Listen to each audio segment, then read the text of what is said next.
ส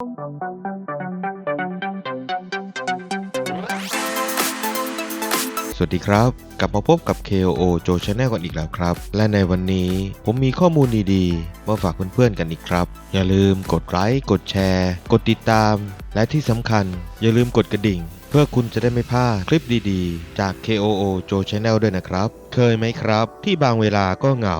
บางเวลาก็เศร้าบางเวลาก็สุขสับสนกับอารมณ์ของตัวเองที่ขนาดตัวเองก็ยังไม่เข้าใจ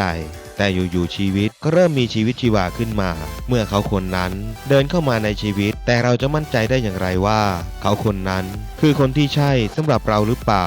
ดังนั้นวันนี้ผมจะพาคุณไปดู5สัญญาณที่บอกให้รู้คู่แท้แน่นอนลองมาเช็คกันดูสิครับว่าคนที่เรานึกถึงนั้นใช่หรือไม่ใช่แท้หรือเทียมกันแน่ครับถ้าอย่างนั้นไปเริ่มกันที่ข้อแรกกันเลยดีกว่าครับข้อที่ 1 เวลานึกถึงก็จะโผล่มาพอดีทุกครั้งไปอะไรก็ไม่รู้มันช่างดลจิตดลใจให้เขาคนนั้นโผล่มาและเฉียดไปเฉียดมาในขณะที่เรากำลังเรียนทำงานเหม่อลอยหรือคิดถึงเขาคนนั้นอยู่พอดีมันทำให้เราเกิดอาการแอบยิ้มในใจเขินๆขึ้นมาโดยที่เราไม่รู้ตัวเลยล่ะครับข้อที่ 2 เวลามองหน้ากันเหมือนโดนสะกดจิตอารมณ์ในขณะนั้นเหมือนโดนไฟดูดจี๊ดๆที่หัวใจเมื่อสายตาได้ประสานกันโดยบังเอิญย้ำอีกครั้งว่าโดยบังเอิญนะครับซึ่งมันทำให้เราตกอยู่ในห้วงแห่งความฝันเผลอลอยไปไกลหรือเรียกอีกอย่างหนึ่งว่าเวลาหยุดเดินนั่นเองแหละครับในใจก็แอบคิดว่าอยากอยู่อย่างนี้ไปนานๆอยู่ใกล้เธอแบบนี้ไปตลอดได้หรือเปล่านะคู่แท้ของฉัน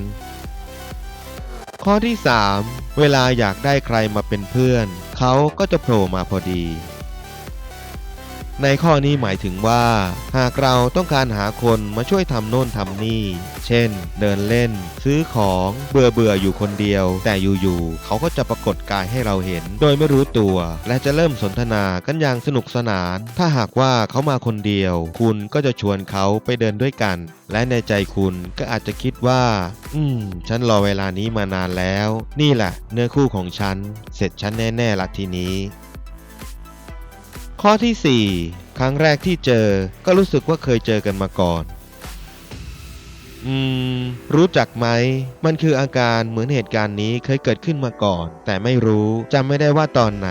และถ้าเขาคนนั้นเกิดอาการที่ว่านี้เหมือนกันกับเราเขาก็จะตะลึงงันไปพร้อมๆกับเราเลยทีเดียวครับอาจจะสรุปได้ว่าคุณน่าจะเป็นเนื้อคู่กันมาก่อนก็เป็นได้นะครับ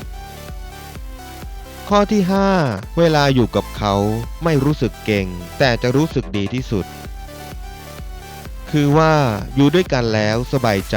อยากทำอะไรก็ทำโดยไม่ต้องอายหรือห่วงภาพลักษณ์ของเราเองต่อหน้าเขาคนนั้นเป็นตัวของตัวเองไม่เกรงไม่แอบแบลคุยเรื่องอะไรด้วยกันก็รู้เรื่องไปหมดแบบว่าแฮปปี้เป็นที่สุดเลยครับเป็นอย่างไรบ้างครับเพื่อนๆ5สัญญาณที่บอกให้รู้คู่แท้แน่นอนคุณเคยเกิดอาการแบบที่กล่าวมานี้บ้างหรือเปล่าครับอย่าคิดเข้าข้างตัวเองนะครับเดี๋ยวไม่แม่นหรือว่าเพื่อนๆมีสัญญาณอะไรที่แปลกกว่านี้ก็เอามาแชร์บอกกันบ้างก็ได้นะครับและขอขอบคุณ www.teen.mthai.com ด้วยครับถ้าเพื่อนๆถูกใจอย่าลืมคอมเมนต์พร้อมกดไลค์กดแชร์กดติดตามหรือกด Subscribe ไว้เพื่อเป็นกำลังใจให้กับ KOO Joe Channel ได้ผลิตคลิปดีๆต่อไปแล้วพบกันใหม่สวัสดีครับ